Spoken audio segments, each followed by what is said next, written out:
I don't sometimes like who I am sometimes. That's just the real sometimes. Yeah. I don't like that guy. I want to get away from that guy. I don't have nobody basically to say I forgive them, because I was the guy that was wrong most of the time. And so I had to forgive myself before I could even accept any forgiveness from anybody else. And all my problems, that's where it all starts. All my problems, everything starts from me. It was all me, pretty much. Yeah, I'm just very fortunate that I had a lot of, I had a great support system. You know, I had great mentors, and I'm just very fortunate. I'm no better than anyone else that was successful, and they just probably OD'd or just committed suicide. I'm no different than them. The only difference, I had a good support system. Yeah. I wanted to change, but I couldn't do it without the support. When that time comes, that time is going to come. Either I'm going to get knocked out, or else my hand's going to be raised. Either one of the two things are going to happen, and I don't feel like losing life no more. Well, I'm just a different person from there. Just a different person.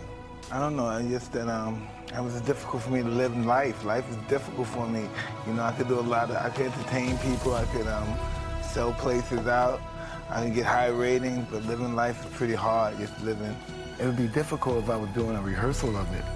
Then that's funny, then some kind of emotions get involved. But when I'm on that stage and those lights on, and I have a purpose in life, I just like entertaining people. I think my experience is being a fighter and having experience in being in front of a large crowd of people performing, that gives me somewhat enough confidence to pull it off on stage.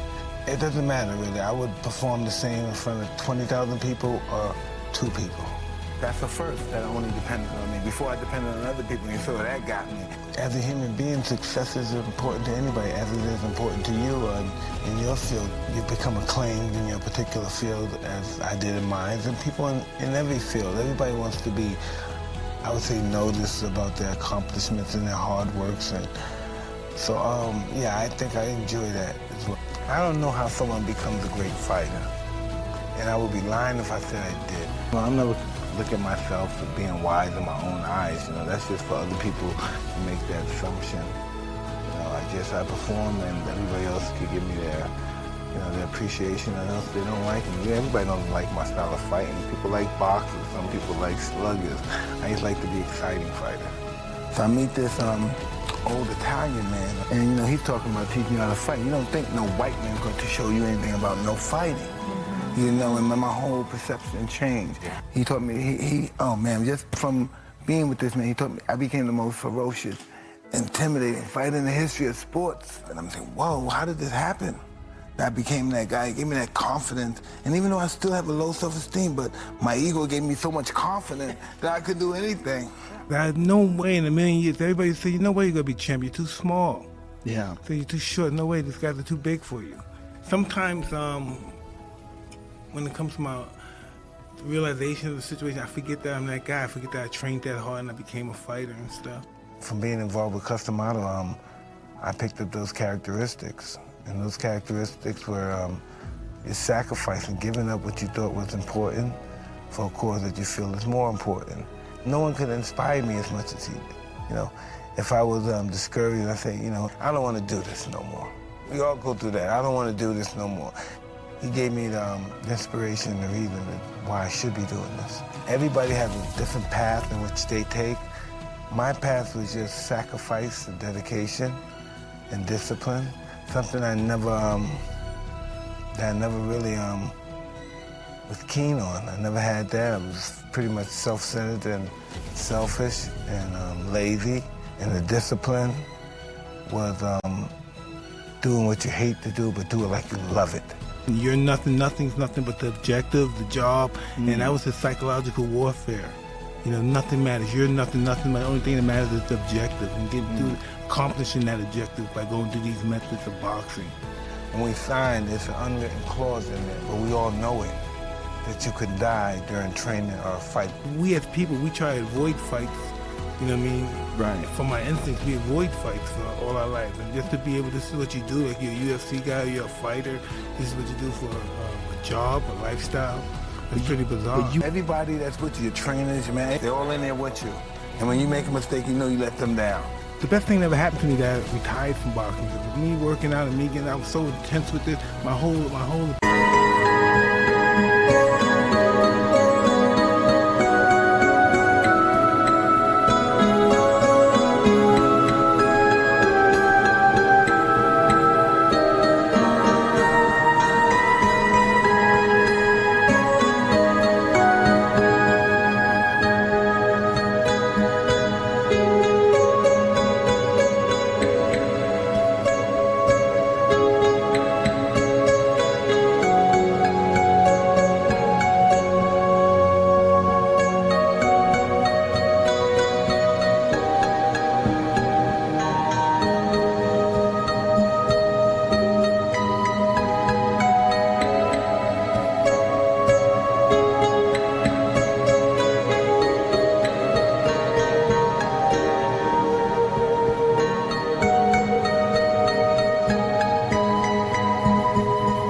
people and wanting to be the best, and my ego took over, and I'm like Tyson, I'm the best to ever live, and all this.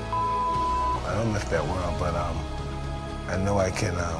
It's possible I can help people. I don't want to do anything unless I'm passionate about it. You know, I don't care any money. That's what I learned about peace and happiness. That if you're not doing it with passion and love, and you're just doing it for money, it's the emotional outcome is going to be disastrous. But I don't know. You only realize that when you're in your dying bed. And that's from my experience. That's just really what I know. So I know it has to be just for pure passion and the love for what I'm doing. I don't know. I think it came slowly, bit by bit. You know, took a long time to grow up. It took a long time to grow up and deal with the responsibilities of life. Knowing those, as time passes by, you know, when those creeping around the corner for you. You know, we only have the moment to live. It just comes down to, I don't know, what people really are. And, you know, money's like paper blood to people. So there's always going to be corruption. There's not much I miss about it. You know? Because when you really think about it, at the height of my career, I'm making 30, 40 million a fight, doing what I want. I make a phone call, I can meet anybody, do what I want to do, but I didn't have any peace. I don't make a tenth of the money that I made then, and I got cartoons, I have shows. I could have never accomplished this when I was fighting. I would have never gotten along with the producer. I would have been arrogant. It's just, you learn humbleness as you get older in life, and you learn if you don't come in this world humble.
Thrust humbleness upon you.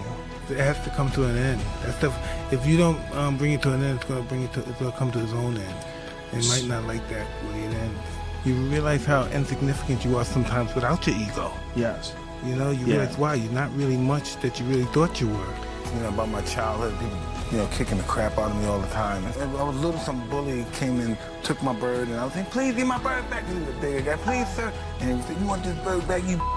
He took his head off and threw the blood on me. I don't know if I train pigeons, but I take care of them. They depend on human beings to take care of them, because they only live 3 years in the wild and perhaps 16, 18 years in captivity. And even the ones in the streets, you see, innately, people just take care of pigeons, just feed them. They never just do it.